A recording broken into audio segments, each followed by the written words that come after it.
This is Deepak and you are watching Simcoe Community Media. Barrie residents came to City Hall on Tuesday to express their displeasure with the city's plan to sell 3 large parcels of land for multi-story towers. 2 of the lots are near the city's 2 libraries, Downtown and Painswick, and the third is the former police headquarters. During 2011 and 2012, our neighbors worked hard and contributed dollars to have our Painswick Library officially opened on March the 12th, 2012. Our understanding was that the remaining area would be developed as green space with trees, not only to be pleasant for our walkable neighborhood, but also to address some of our changing climate issues.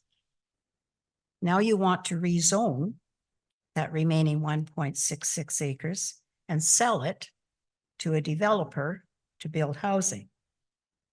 Some of us are feeling very betrayed by our city. During the Tuesday Affordability Committee meeting at City Hall, Executive Director of Development Services, Michelle Banfield, shared concepts plan. Even if the council decides to sell these lands, developers are not bound by the concept design and are free to pursue their own plans. So these are just concepts and really are used to, as I said, articulate what the change in zoning really could show as possible for these properties. So for 50 Worsley Street, at this point, the concept plan shows 2 33-story towers with a 3-story podium with some retail at grade, yielding approximately 628 units, some retail space, and associated parking spaces. The decision to explore the land sale comes from the federal and provincial governments who are encouraging and incentivizing local governments to increase housing supply. However, Ward 4 Councillor Amy Courser was the only councillor to raise an issue about the affordable housing. We cannot tie a sale of a property to deeply affordable housing. Like, you can't buy this unless you're planning on putting deeply affordable housing here. You can't buy this piece of property unless you're planning on putting multi-generational units or universal design units into that building. We can't actually add the sale of that question. We can't tie, my understanding is we cannot tie those conditions onto the sale of the land. That is a conversation for when site plans come back, correct? Through you, Chair Nixon, to Councillor Courser, I wouldn't be the best to advise you on what sort of conditions you could put into an offer of purchase and sale. Again, that would probably be, when the time comes, questions you can point to legal services. City staff will review all comments received during the technical review and public consultation phases to finalize the zoning standards. Based on these findings, a staff report will be presented to the Council in March 2024 for consideration. Following is the video of the February 27th Affordability Committee meeting. You can use the timestamps in the description to jump to the relevant section of the video. We have 2 public meetings going to be held this evening. If you're joining the meeting virtually and have not yet registered and wish to speak, please email cityclerks@barrie.ca and staff will email you the information to participate virtually. Tonight's applications were deemed complete under the Planning Act to proceed with a public meeting. The first public meeting is to review an application for a zoning bylaw amendment submitted by Smart Centers on behalf of Barrie Bryn Developments Limited to permit agriculture as a temporary use on lands known municipally as 15 Harvey Road. The second public meeting is to review 3 applications for city-initiated zoning bylaw amendments for lands known municipally as 50 Worsley Street, 48 Dean Avenue, and 29 and 35 Sperling Drive. Members of committee will be listening to the presentations and comments received during the public meetings, but will not be making comments or debating the items tonight. Committee members will have an opportunity to provide comments when the staff reports are considered by general committee at a later date.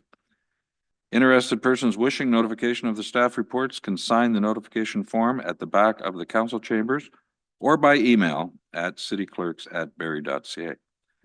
Michelle Banfield, Executive Director of Development Services, would you please confirm that the notifications were conducted in accordance with the Planning Act for tonight's public meetings? Yes, Chair Nixon, they were. Thank you. I will now call upon Daniel Brenzia, of Smart Centers to provide the presentation concerning the zoning bylaw amendment submitted by Smart Centers on behalf of Barrie Brine Developments Limited to permit agriculture as a temporary use on lands known municipally as 15 Harvey Road. Good evening, Chair Nixon, members of the Affordability Committee, and the public. My name is Daniel Branzia, and I'm with Smart Centers. And today I'm here on behalf of Barrie Brine Developments Limited, which is the applicant of the subject property. I'd like to thank you for giving us the opportunity to present our application for this public meeting today. Our application is for a temporary use bylaw to permit temporary farming on the subject property, which is located at 15 Harvey Road. So on the screen there is an aerial view of the subject property and it's outlined. The subject property is vacant and it is approximately 82 acres in size. It's bound to the north by Harvey Road, to the east by Highway 400, to the west by Thrushwood Drive, and to the south by Bryn Drive. And outlined there on the map, you can also see the city's project to extend Bryn Drive through the property, which is currently underway. For some additional context, the lands are currently vacant and historically they've been farmed. Recently, they've been continuously farmed since 2014 through the passing of subsequent interim use bylaws. More recently, just last year, the lands were farmed for field crops.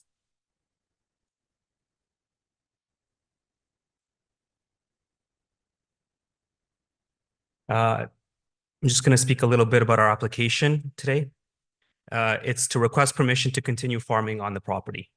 And we would like this permission for an additional period of up to 3 years. And this would be facilitated by granting us a temporary use permission. Again, a temporary use permission that would permit agriculture uses on the property. And from a planning perspective, our application conforms to the temporary use policies under the City of Barrie official plan. Farming the property permits a productive use of the vacant lands at this time, and it keeps the property neat and tidy. It reduces weeds and vegetation overgrowth. It reduces dumping and littering on the property. And it also supports a local farmer by giving them the ability to farm crops. In our perspective, this represents good planning and should be considered by the committee and should be approved.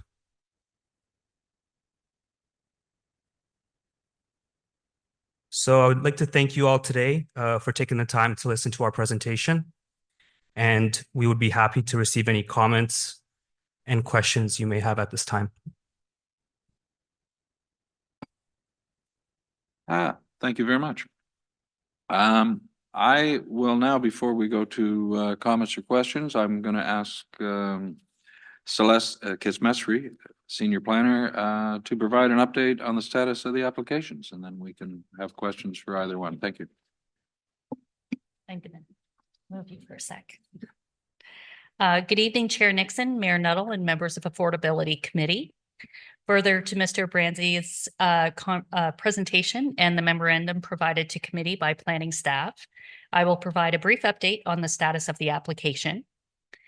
The preliminary land use matters being considered by staff at this time include allowing an interim use on vacant lands while the development application process is ongoing, ensuring the temporary use has no impact on the existing natural features or surrounding land use, and that the proposed use is compatible with the construction activity for the Bryn Drive South extension.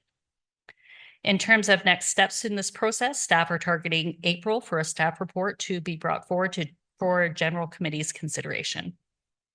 And that concludes my presentation. I'm happy to answer any questions of clarification and to hear from members of the public. Thank you. Thank you very much. There were no pre-registrations, I do not believe. No, there was not. Are there any members of the public with us tonight that would like to provide comments? If so, please approach the podium and begin by stating your first and last name and address for the record. Do we have any members of the public? Okay. I'm going to ask Ward 7 Councillor Harvey, do you have any questions or clarification? Yeah, thank you, Chair Nixon. To the presenter, Mr. Branzi.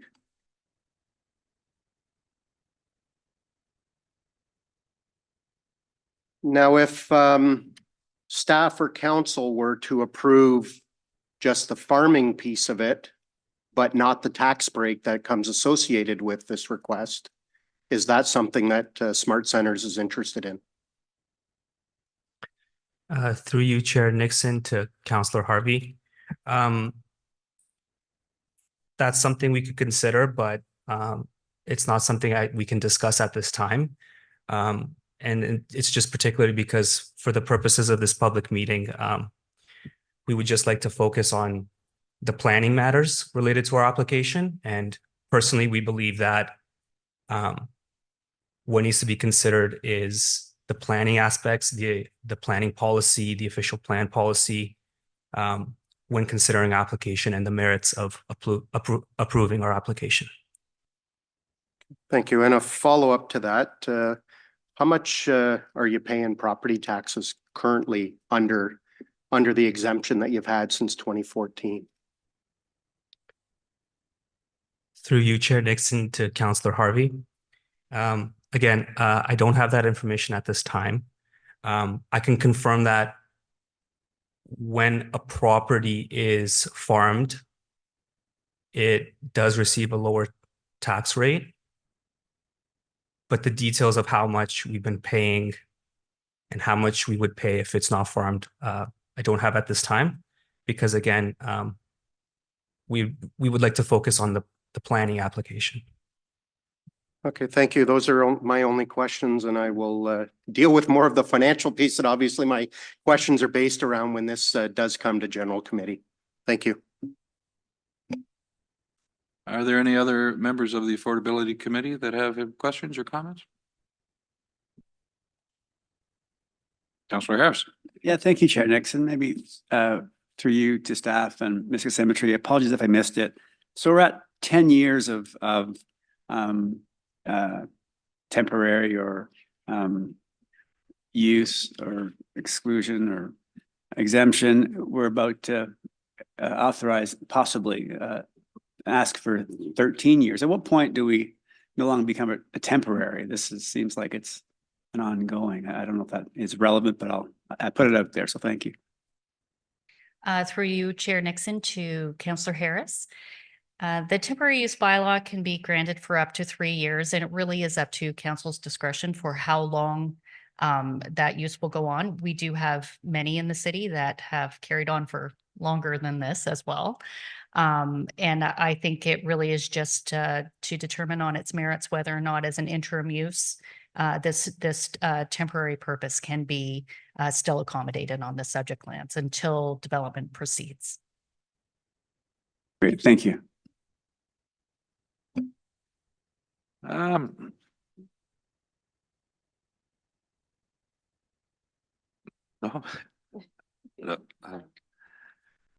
if anyone has any further written comments, you can submit them to Celeste Kitsemetry in the Development Services Department at Celeste, CELESTE .KITSEMETRY@barrie.ca. We're going to move on to our second public meeting. I will now call upon Michelle Banfield, Executive Director of Development Services, to provide the presentation concerning 3 city-initiated zoning bylaw amendments for 50 Worsley Street, 48 Dean Avenue, and 29 and 35 Sperling Drive.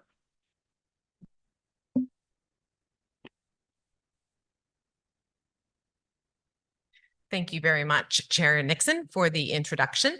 And I am going to speak tonight about 3 properties, city-initiated zoning amendments on 3 properties, 50 Worsley Street, 48 Dean Avenue, and 29 and 35 Sperling Drive. This is just a little bit of the overview, how I'm going to structure the information. So a little bit about the background, a little bit about the highest and best use study for each of the properties, and what people can expect for the next steps. So as a bit of a background, the federal and provincial governments really have been encouraging municipalities really to look inward for many years now, but certainly in recent years, really looking at our own municipal resources and recognizing the potential that we have to help housing in our municipality. So City of Barrie Council did a motion back in 2013, or 2023, to take a look at 3 properties. So to move forward with it, staff did take a look at having a consultant do highest and best use studies for these 3 properties. And a highest and best use is really a development industry term. It represents a concept plan that's designed with about 4 criteria in mind. This is outlined in the memo that accompanies tonight's presentation and notice. So really it's about, what's a reasonable, probable use of the property that's physically possible, appropriately supported, financially feasible, that's really going to result in the highest value of the property. So that's what we mean by a highest and best use study. And we've done this through the use of a consultant to outline the highest and best use proposal for each of the sites. So at this point, we're here as part of a statutory public meeting process to look at the properties, and ultimately, if council changes the zoning on these properties, the intention is to get these sites ready for future development, have some planning approvals in place so that we can move forward with a site development, increasing housing supply and land availability in the city. So the site overview of each site, so 50 Worsley Street is right next to the downtown public library, and it's 1.58 acres or 0.64 hectares in size. 29 and 35 Sperling Drive is on the west side of the 400, around the St. Vincent Street and Cundles Road East area. It's a little bit bigger, 3.8 acres, 1.4 hectares in size. And 48 Dean is next to our Painswick Public Library branch, around the same size, 1.66 acres or 0.67 hectares. So the land use designations on these properties were redesignated through the city's new official plan. And so the 50 Worsley Street property is designated high density. The 29 and 35 Sperling Drive property is designated the Strategic Employment and Economic District, so SEED is the acronym. And the 48 Dean Avenue is designated as a community hub. The existing zonings of the property, so 50 Worsley Street is zoned C1-2, which is our central area commercial zone. 29 and 35 Sperling Drive are zoned highway industrial. And 48 Dean Avenue is zoned C3, which is our shopping center commercial zone. All 3 of these areas, all 3 of these sites have had development proposals, recent development proposals in the area, as I said, in recent years. And these are just a couple of examples of some of the properties with different development proposals in and around these 3 sites. So as part of the highest and best use studies for each of the properties, concept plans were prepared to really try to articulate what the highest and best unit count, quite frankly, what that would look like in a built form. So these are just concepts and really are used to, as I said, articulate what the change in zoning really could show as possible for these properties. So for 50 Worsley Street, at this point, the concept plan shows 2 33-story towers with a 3-story podium with some retail at grade, yielding approximately 628 units, some retail space, and associated parking spaces. And then these are the site-specific standards that we're talking about this evening, and that would be required if a concept like this came forward to council. Not going to go over them because it's pretty technical, but as I said, and this is how we would actually, you'd hear be described this for any sort of private development application as well. So these are some of the site-specific standards proposed for Worsley Street. Now 29 and 35 Sperling Drive. The concept plan for these properties right now shows 11 and 12-story buildings with as well some non-residential uses yielding approximately 546 units and again, the associated parking spaces. And then these are some of the site-specific standards that would be needed to try to advance a concept plan similar to what's proposed through these studies. For 48 Dean Avenue, the concept plan shows a 10-story building with 4 stories fronting onto Dean, approximately 200 units and associated parking spaces. And then these would be some of the site-specific changes to the zoning that would be used to facilitate a plan, something like the concept plan that was prepared as part of the highest and best use study. So the next steps, it's easiest way to think about this are like 3 separate rezoning applications. Like every rezoning application, staff are here tonight to hear comments from the public and the ward councillors. We do a technical review from our regular commenting agencies. We take all of that feedback and come back to council with a staff recommendation report for council to consider. So the intention is for staff to come back, relatively in a compressed time frame so that council has something in front of them, hopefully before the end of Q1, pending on the comments and what we hear this evening. Jordan Lambie is the planner on the file, the senior urban design planner. His contact information is up there as well. Each of these sites has a presence on our proposed development website under the specific property titles and ward boundaries. So this concludes my presentation for these 3 properties, and I'm happy to answer questions and happy to listen to what members of the community have to say. Thank you for your attention. Thank you very much. Again, I don't think we had any pre-registrations from the public. No. If there are any members of the public here with us tonight who wish to provide comments, please approach the podium and begin by stating your first and last name and address for the record.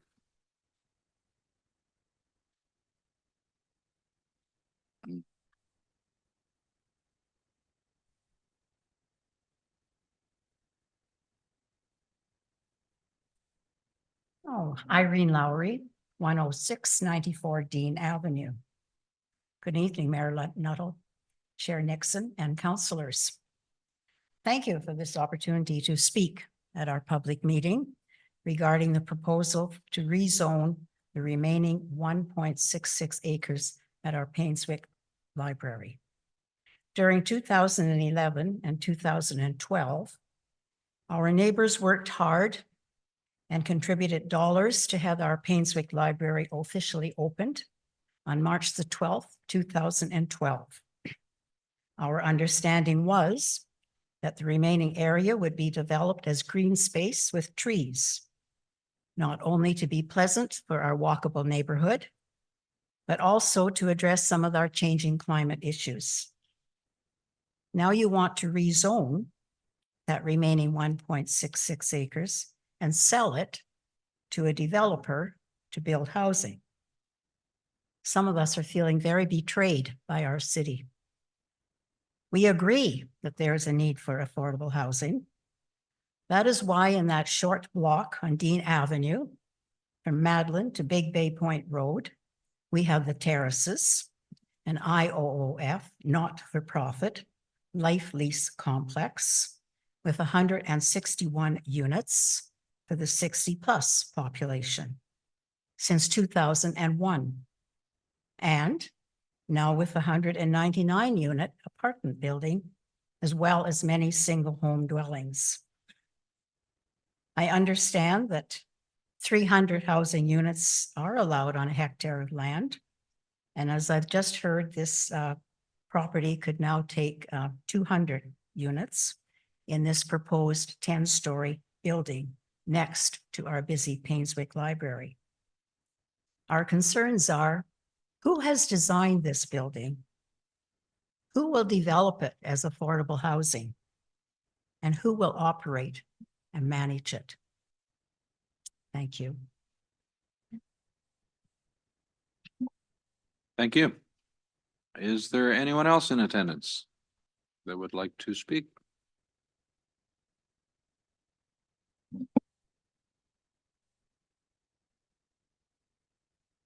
Again, please begin by stating your first, last name and address for the record. My name is Steve Varga. My address is 28 Russell Hill Drive. We are one street back from the Dean Avenue. Thank you for hearing me. I apologize if I'm a little uncomfortable or a little nervous, but basically I just want to speak. I pretty much agree with the comments made by the previous speaker. One thing I would probably say, or at least I would like to believe, the Painswick area, any area obviously goes through planning, and they design infrastructure around that and everything like that. So the existing area, Dean, we had heard different things. There would be a parkette, there would be a church, there was different things like that. Those are very, low density items. They wouldn't create a whole lot of, disruption or potential disruption as far as traffic and stuff like that. Not most of us, research would suggest that increase in traffic and stuff like that also potentially causes other issues like accidents, civilian casualties, not casualties, but injuries and stuff like that. Taking a look at the the two buildings, both of them are in a stretch of land that's only about 450 yards long. And with that, it's a single lane each way. They have a bike lane. They do have a left turn lane. However, a left turn lane is great for coming into a property while you're waiting. But when you're coming out with such a high density in that area, I think there's going to be a lot of opportunity for, accidents, for incidents and stuff like that. My mother lives in the IOF building on the corner. She routinely walks down to the store, as do a lot of the other residents there. There's a school right there. There's a lot of traffic from children and stuff like that on that area. And I'm having a hard time seeing how we can, safely is my concern, have such high density on that area when it was previously designed strictly for very low density residential area. I'm not going to complain about, whether it looks good or this, that, and everything. We need extra housing. We do need affordable housing. There's no doubt about that. However, good intentions cannot excuse poor decisions. I do think having too high of a density on Dean Avenue is a poor decision.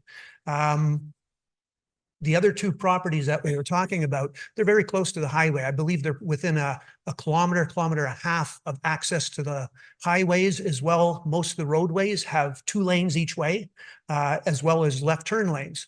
On Dean, again, we don't have that. I think having that type of density, just potentially we're asking for trouble. I do genuinely believe that. I know even with just the construction of the current building, just having, extra construction traffic, different cars parked on the street. We do know in apartment buildings, there's limited parking. If people have extra cars, where do they put them? They're going to start going on the surrounding streets. It's going to create more traffic on those streets. There's a lot of kids that play on those streets. So we'd like to keep them safe. So that's pretty much what I have to say. Actually, sorry, my apologies. Just looking at it from a resident of those buildings, we really don't know what the impact to that area is going to be until that existing building is finished. We fully, fill it up with residents, and then see how that impacts the current neighborhood. To have another development start even before that has been filled, and we see what type of impact it has to the community, we don't know. We really don't know. So I would hope that the council wouldn't, you know, make any quick or rash decisions, even though they're well-intentioned, and put in another building that is higher capacity than the new one that's going in, and it's on half the space. Along that lines, you know, anytime somebody does have a house, we used to live in an apartment building, my family. We moved into a house because we wanted more room for our children. It's nice to have a safe place for them to play, right? But with these new buildings, the existing one is very high density. It's on less than half the size of what the IOOF building is, but they did allow for a fair amount of green space. All the parking is above ground and underground. It's actually not a bad looking building. My concern still would be, where does everybody go when they want to do something? Step outside for a cigarette, throw a ball with your kids and stuff like that. There are some parks in the area, but now it requires them crossing the road and stuff like that. Again, with the building increased in density, we have more traffic. So now we're going to take the smallest parcel of land, put pretty much just a building. And if you look at the tentative plans for that, it really doesn't allow any room for somebody to do something simple like that. You know, like say somebody wants to get out of their apartment, giving them some place to live is great. But if a family's in there and the kids need to play somewhere, where do they go? As we increase the density, again, I'm beating it to death, but we're increasing the risk of problems on that area. It's a very short area of road. And so if all of a sudden we have kids outside playing this, that, who knows what's going to happen? You know, people coming in and out of those buildings, you know, because it's so congested potentially. More accidents, people could get injured, stuff like that. So those are my concerns. And I'm not certain that that property is, you know, best use would be another high density building, especially not before we know what impact the new building that they're currently that's under development has. So, you know, thank you for your time. That's it. Sorry. Thank you very much. Is there anyone else present in the chamber that would like to speak?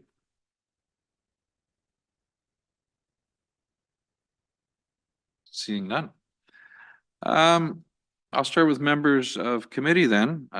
Do any of you have any comments or questions of clarification? Mayor Nuttall. Yeah, thank you.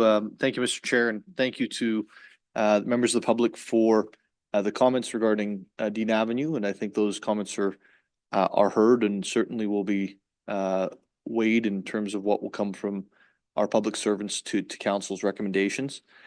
With regards to Dean Avenue, and I really want to compare it with some of the things that were actually said with Sperling Drive, and the density that we're seeing at 10 stories on Dean and 11 and 12 stories on Sperling. Is there any appetite, or has there been any further consideration for higher density on Sperling?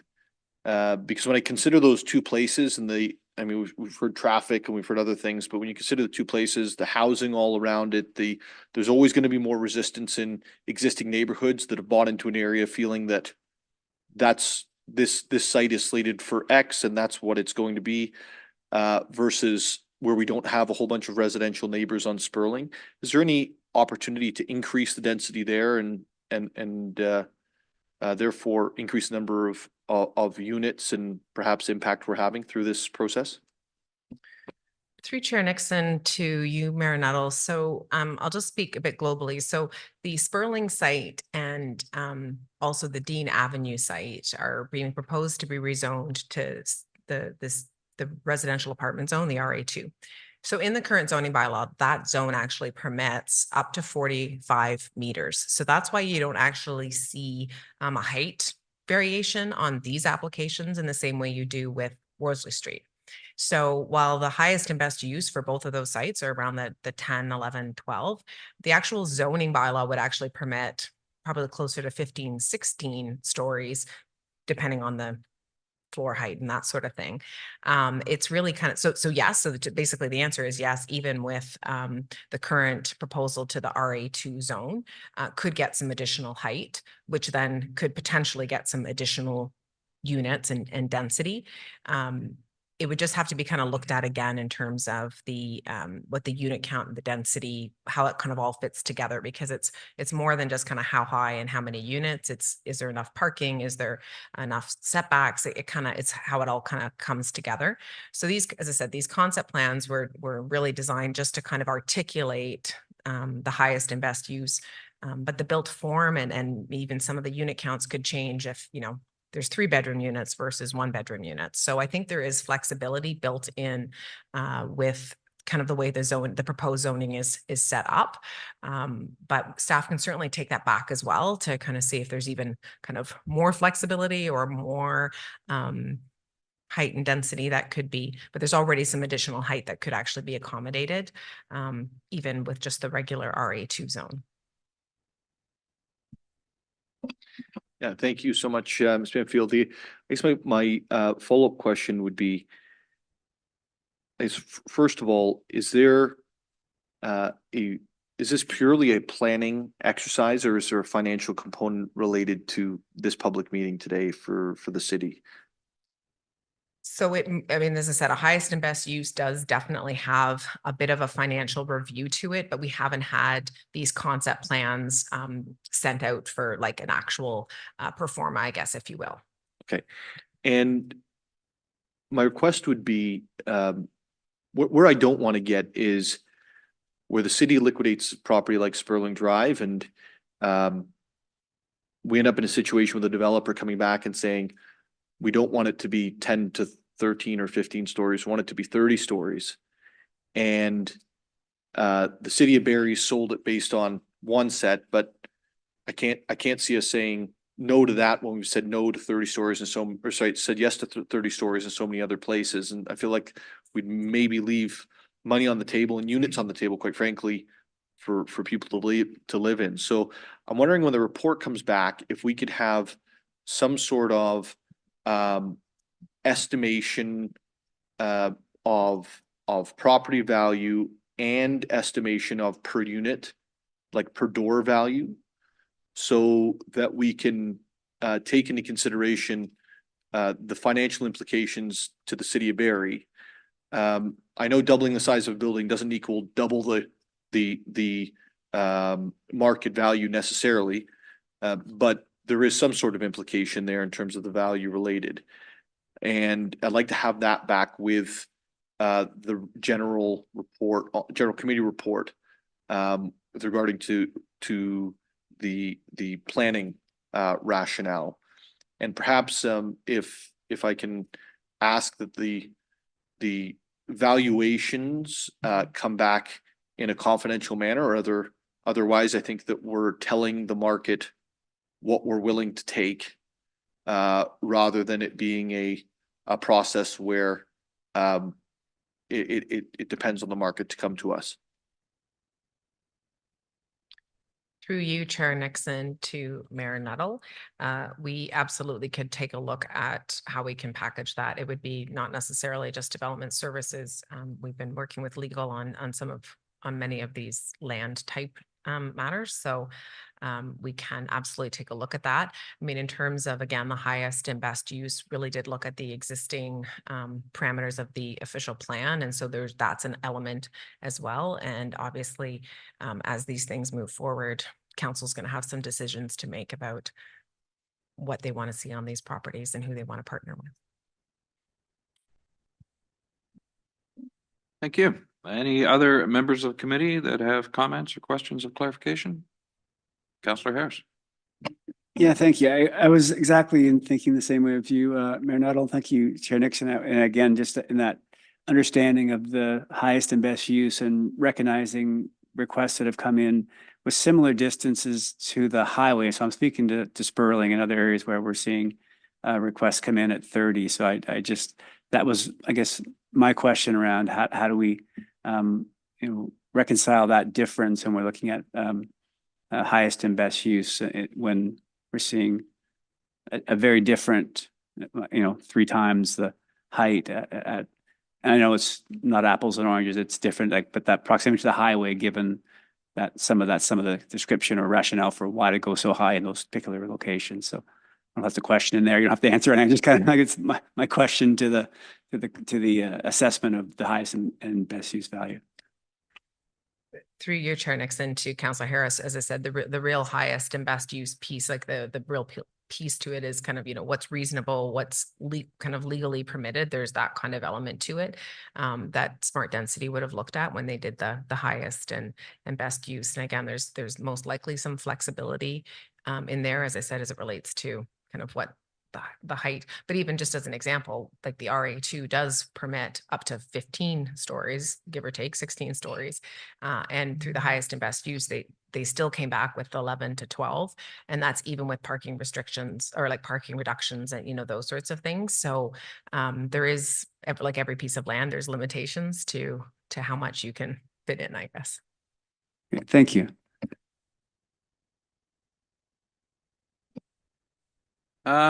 Thank you.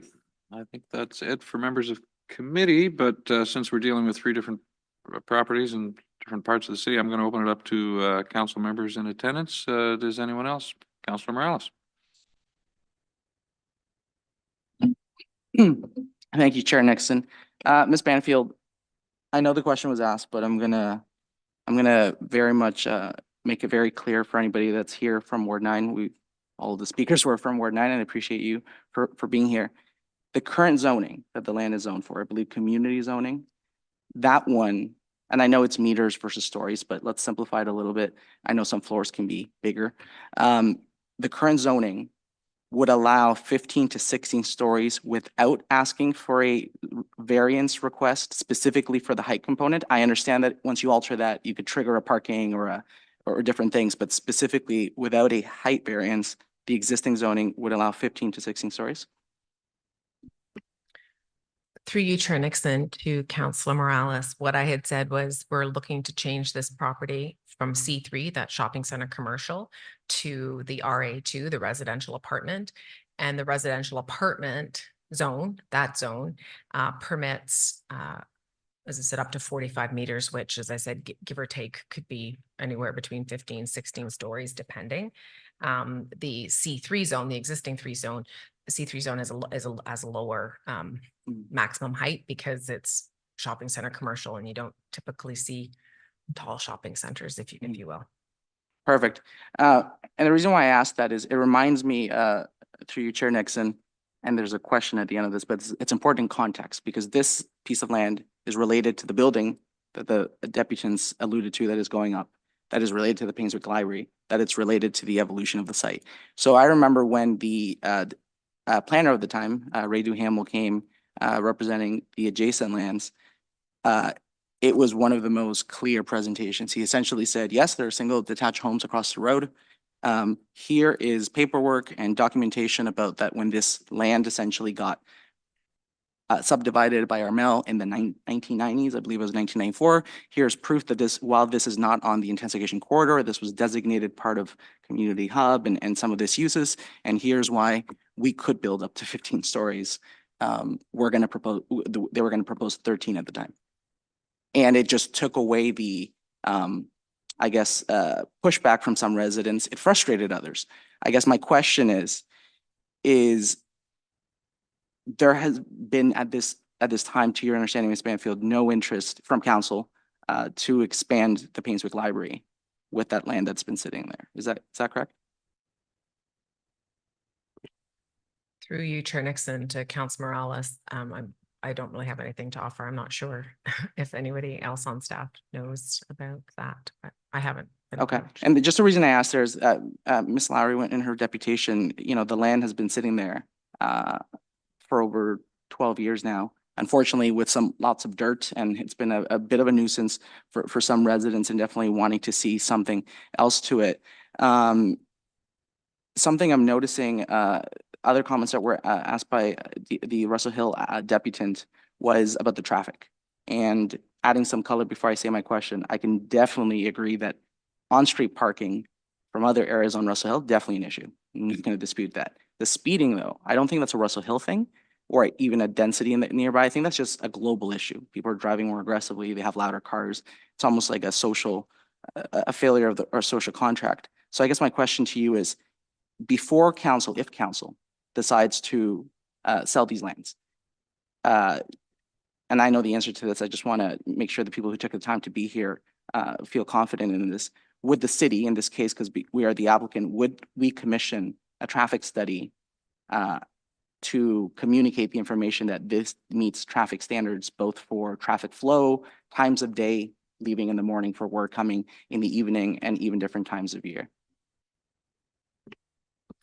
Through you, Chair Nixon, to Councillor Morales, you know, to further develop these and finally develop these properties, there would be additional studies required to provide some of those details. Again, these are just concept plans, and so potentially the ultimate built form, the ultimate use could very well differ from these concept plans, and then that would require technical review, as every other site plan application does in the city. Specifically with traffic studies, correct? Specifically traffic Perfect. and among others.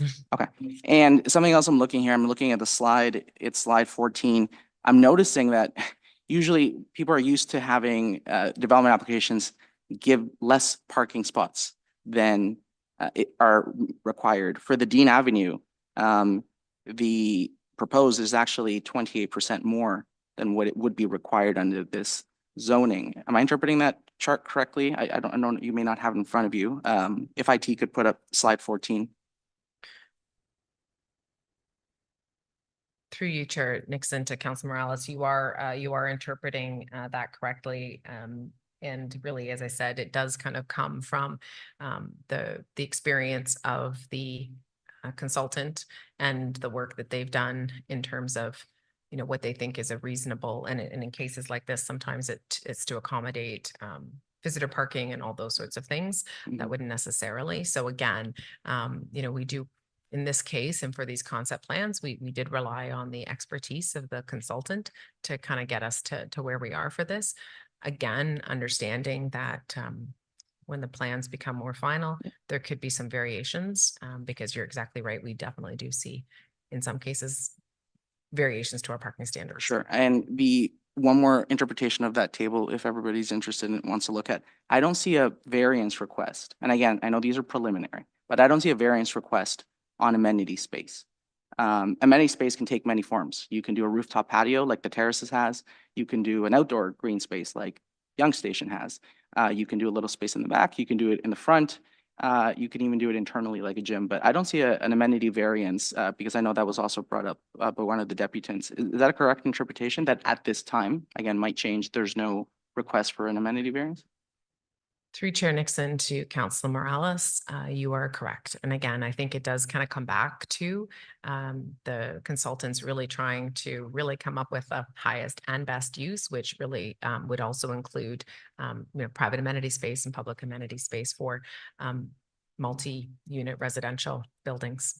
Okay, perfect. And Ms. Banfield, for yourself, I think when this comes back, as Mayor Nuttall was alluding to, through the appropriate ways, I think something that I've been hearing from residents who are not necessarily here is definitely an increased front yard setback. So when we looked at the visual, having the building, and usually I'm a fan of pushing buildings to the road, making it more efficient, making sure you get parking in the back, not wasting space. But in this instance, having it as close to as possible to be flush with the location of the Painswick Library is definitely the right thing to do. I've been hearing from residents that they've said activating that frontage. And if at the end of the day we're gonna sell the land and the building's gonna be built to provide more much needed housing of all types and all price points, we definitely can still achieve activating this. So just letting you know, and I'll definitely confirm this as in the form of a question, but an increased front yard setback, ideally targeted at 15 to 17 meters, in order to possibly, and could you do the research if this could possibly that frontage could count towards the amenity space area, which I know we don't always do, and it could become a privately owned public space, which I know is a specific industry acronym of kind of a practice like that. And then finally, this one, I don't want to complicate the file on this land, but in term, again, the deputy made a great point about the more driveways you have on Dean Avenue, the more points of contact that you could create about having this land share a driveway entrance with Painswick Library, essentially where it branches off where the waste room currently is, at least explore the possibility. And if technically it's possible, but there's an impact on the value of the land, something definitely that we would know. So those points that I said, Ms. Banfield, at the appropriate times, that's something that staff can come back and essentially address. Through you, Chair Nixon to Councillor Morales. Sure, and I can give you just a couple of thoughts right now. Again, I can't say it enough. It's a concept plan, so certainly kind of, having a bigger front yard setback, that's certainly something that could be considered for sure, regardless of what that land is used for. And the same thing with respect to shared driveways. Again, at some point, should council decide to move forward with this, those would be conversations that you would potentially have with a prospective purchaser, and you'd be able to kind of work with the legal department to make sure the vision aligns with council's vision. Okay, perfect. And then one final follow-up on this, and there's a question at the end of this. I look at the site that was next door. When they came in at 13. That was a 5-minute meeting with the applicant. I said, you have lots of land, spread it out and have a transition. It's now 4 stories next door, then 6, then 9. So the height going from at its tallest point from 13 to 9, that was a 30% reduction in height as the file evolved. With this one, we're actually proposing at this time to have 28% extra parking in addition to the minimum of what can be done. And also, while the applicant on the adjacent site could have made the 4-story and the 6-story out of wood construction instead of concrete construction, because the building code allowed to do it, that's something that at the end of the day, it was made out of concrete. And I know I've heard from residents that they appreciate the better quality build and kind of the vision there. So I guess my question to you is it common to see in complicated, big, and sometimes controversial files like this, is it common for people who may be here for the first time, is it common for a file to evolve and change, whether it's the applicant, a developer that owns the land, or the city? Is it common for there to be setback changes, design heights, and access point changes? Through you, Chair Nixon, to Councillor Morales, absolutely, their files evolve as more technical information comes. Planners will always say to you, what's appropriate on one site isn't necessarily going to be appropriate on other sites. I would even look at this site being different than the Dean Avenue site that's under construction.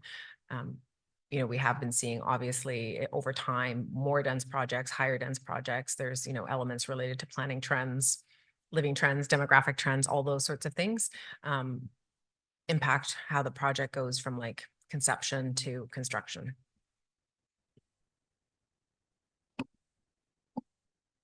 Thank you. Councillor Congo.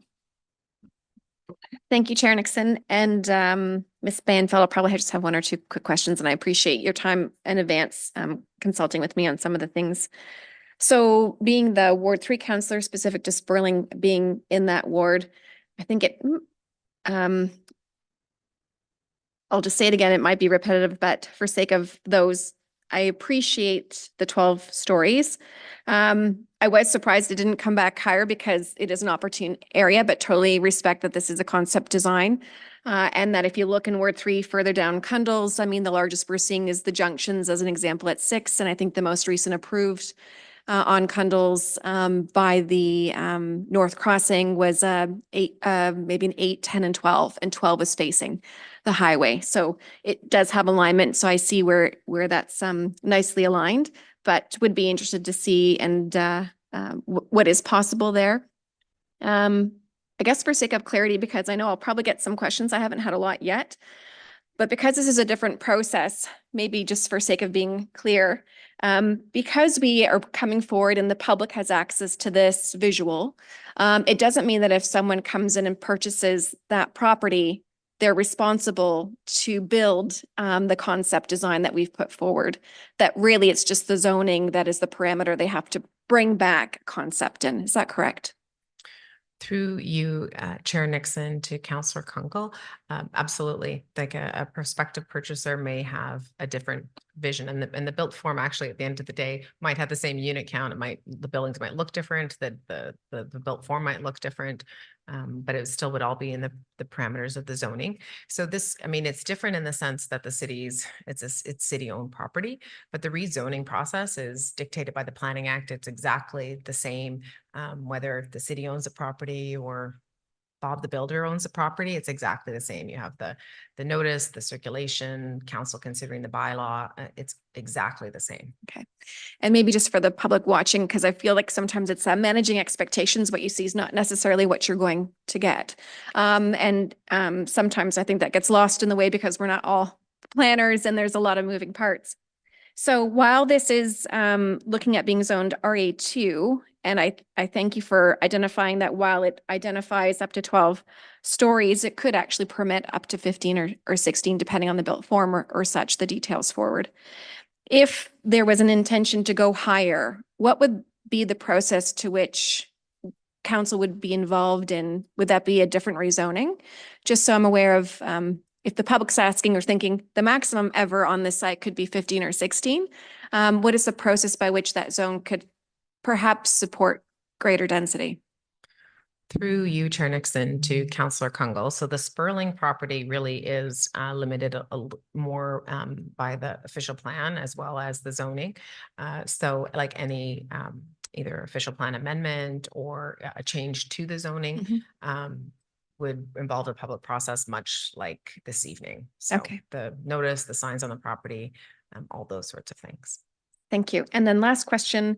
While the public, I think some of the key messages have been our intent to sell, and this is part of the process to kind of showcase what's possible and appropriate maybe in those current spaces. How would the public get notified if there was a sale? And then if they're watching developments in their neighborhoods, what's the next step for them to watch overall between us going for sale? And then would we publicly communicate once that confidential process is done?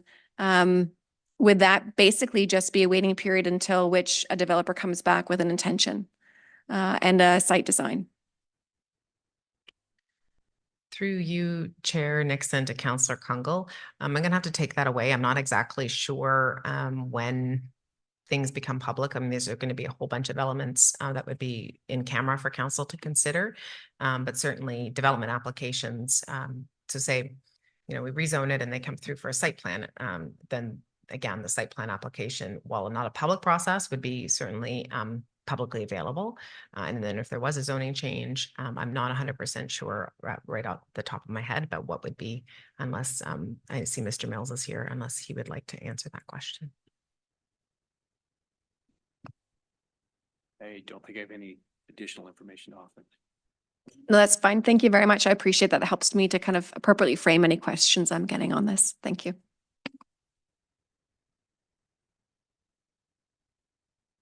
Councillor Courser. Thank you, Chair Nixon, and through you, Chair Nixon, to Ms. Banfield. I just have a couple questions, technical questions that I'm not understanding, and I think that if our residents are looking online, I'm asking for them too. For example, I'm just on Sperling right now. For example, gross floor area, maximum percentage of lot area. 200%. In math, what's 200% of an area? It's so for max lot area, can you just define that for me, please? Explain it in layman's terms, please. Through you, Chair Nixon, to Councillor Courser. So all of these, I would really direct you to the zoning bylaw. So I mean, I could certainly open up my zoning bylaw and read it to you. I'm not sure if that's what you want, but it really is kind of a defined term in the zoning bylaw. I don't know, Jordan, if you got it at your hands or what have you. Yeah, just if I could make it maybe a little more simple, it's just said gross floor space. Is that like the size of the lot? And this gross floor space is how close, besides setbacks, this is how big, wide space the building can take in that footprint?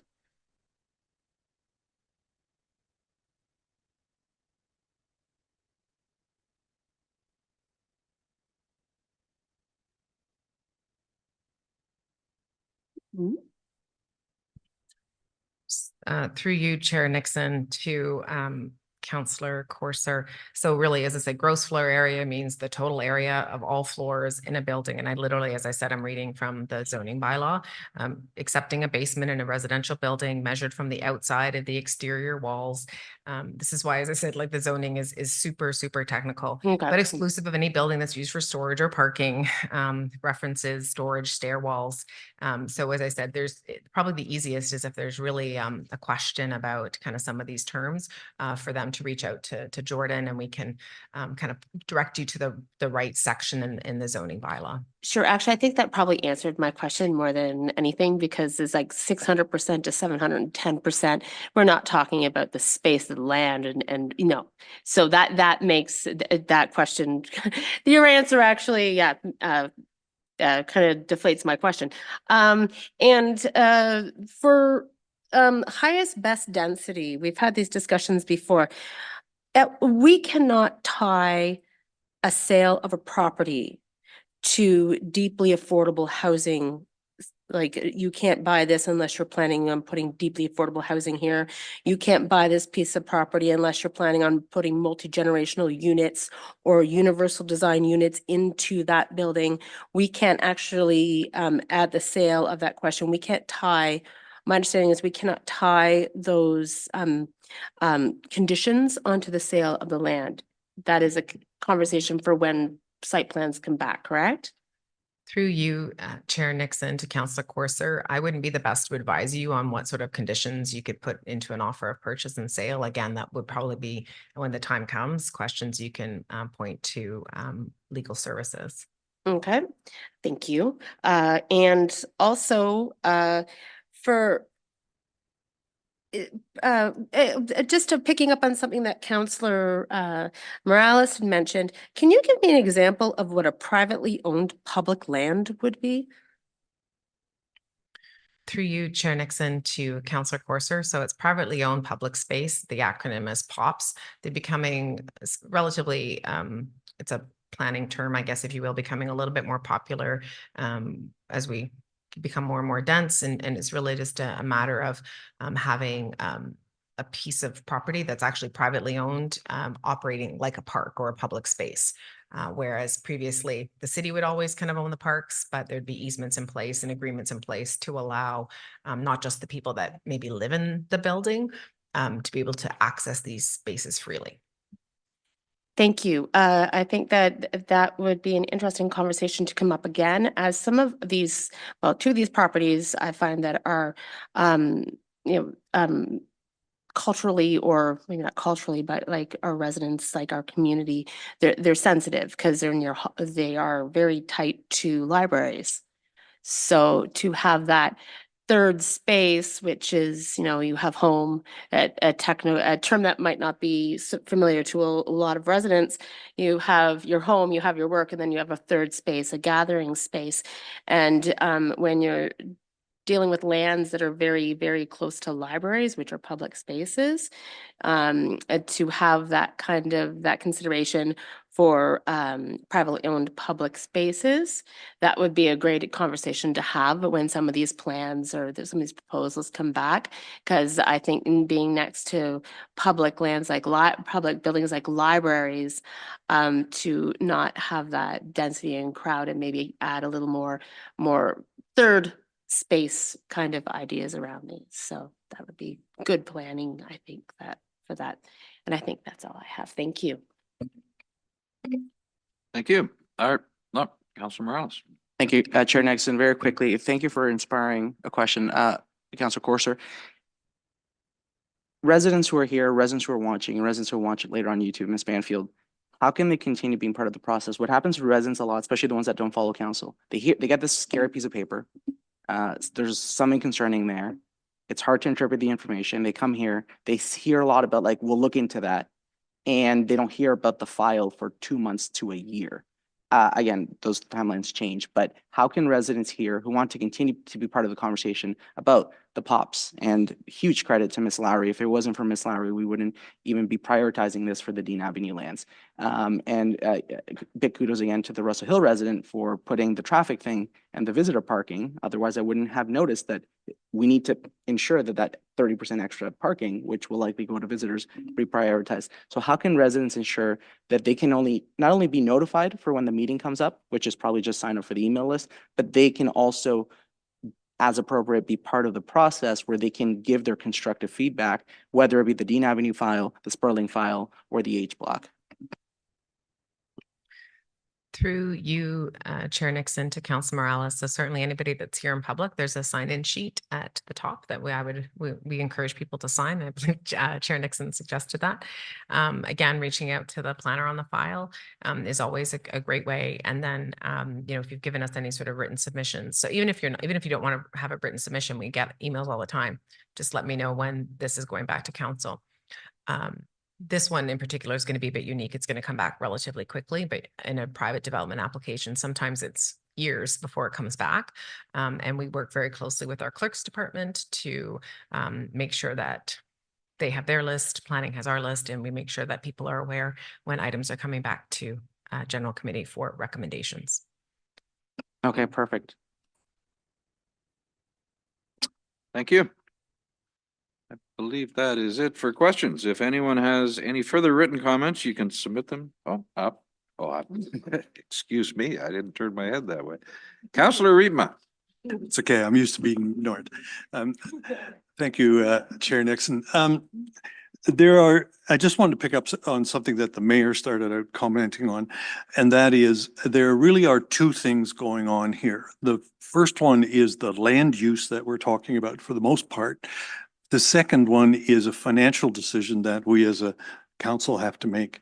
And I wanted to just clarify that and note that I'm sure that when Ms. Banfield comes back with her report, it'll come back with the financial information, and that'll have to be in camera. I have one question on the Sperling site. With respect to that, that property already has an office building on it.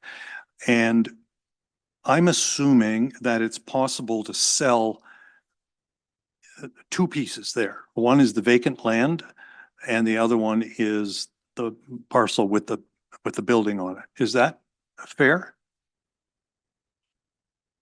Through you, Chair Nixon, to Councillor Riedma, they do have two municipal addresses, so I would assume they're separate parcels, although I haven't seen a title search. So.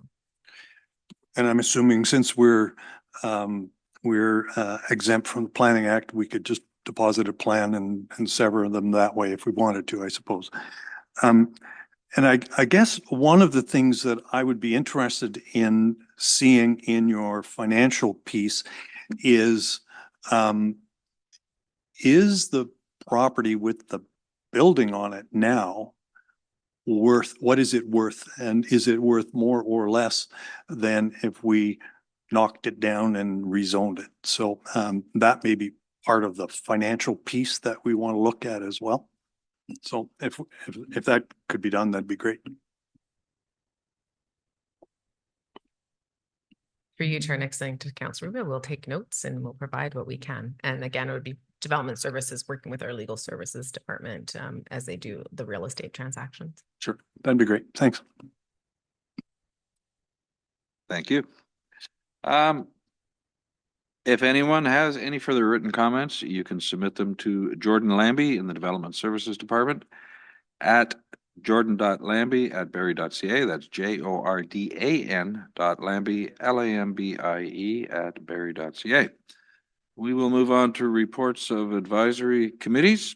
There is one advisory committee report to be received, which is the report of the Heritage Barrie Committee dated January 23rd, 2024. Can I have a member of committee put the report on the floor to be received?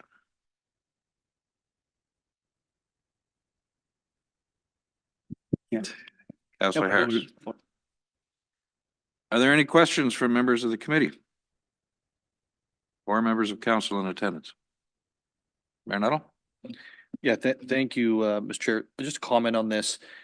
you know, we have not done a good job of highlighting the heritage of this city, both prior to its existence and after its founding.